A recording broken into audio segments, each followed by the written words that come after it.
Social media থেকে public, কণ্ঠে কণ্ঠে ফিরছে কণ্ঠস্বর পরীক্ষার কথা। কারণ এটা যে সে কণ্ঠস্বর নয়। ইডির দাবি এই কণ্ঠস্বরই নাকি তাদের পৌঁছে দেবে নিয়োগ দুর্নীতি সেই মাথার কাছে যে মাথা খুঁজছে আদালত।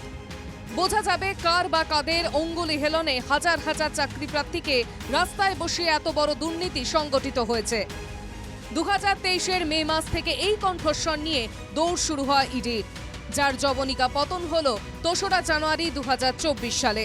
প্রায় 9 মাস পর কণ্ঠ ইডির হাতে পেতেই আসরের বিরোধীরা। এবার কাকুর কণ্ঠ রহস্য সামনে আসবে, কটাক্ষে সুর সুকান্ত মজুমদারের গলায়। ইডি আদালত এত চেষ্টা করে যাচ্ছে আর তৃণমূল কংগ্রেসের তরফ থেকে এত বাধা দেয়া হচ্ছে, তার মানে কি ওনার কণ্ঠের মধ্যে কি কোনো রহস্য লুকিয়ে আছে? আমরা এর আগে দুর্গ রহস্য দেখেছি ব্যোমকেশের, এবার কি কণ্ঠ রহস্য দেখব? এবার মূল মাথাদের চিহ্নিত করে শাস্তির ব্যবস্থা করবে আদালত, মন্তব্য নওশাদ সিদ্দিকী। আমরা আশা করব এই দুর্নীতির সাথে যারা যুক্ত মূল মাথা যারা তাদেরকে চিহ্নিত করবে এবং সর্বোচ্চ শাস্তির ব্যবস্থা করবে। এবার অনেকে ধরা পড়ে যেতে পারেন, প্রতিক্রিয়া সুজন চক্রবর্তী। সুজয় কৃষ্ণ ভদ্র তার গলাটা খুব দামি, বীরেন্দ্র কৃষ্ণ ভদ্রের গলাটা দামি না, কিন্তু সুজয় কৃষ্ণ ভদ্রের গলাটা তার চাইতে নাকি অনেক দামি, এবং সেই কারণে তার গলাটা যদি বেরিয়ে যায় তাহলে অনেকে ধরা পড়ে যেতে পারেন, মনিবরা ধরা পড়ে যেতে পারেন, মনিবের পিসিরা ধরা পড়ে যেতে পারেন।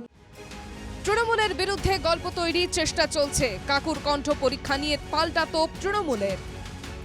এই গোটা বিষয়টাই নিশ্চিতভাবে রাজনৈতিক পক্ষপাত দুষ্ট। তাদের হচ্ছে কিভাবে নানা গল্প তৈরি করা যায় তৃণমূলের বিরুদ্ধে।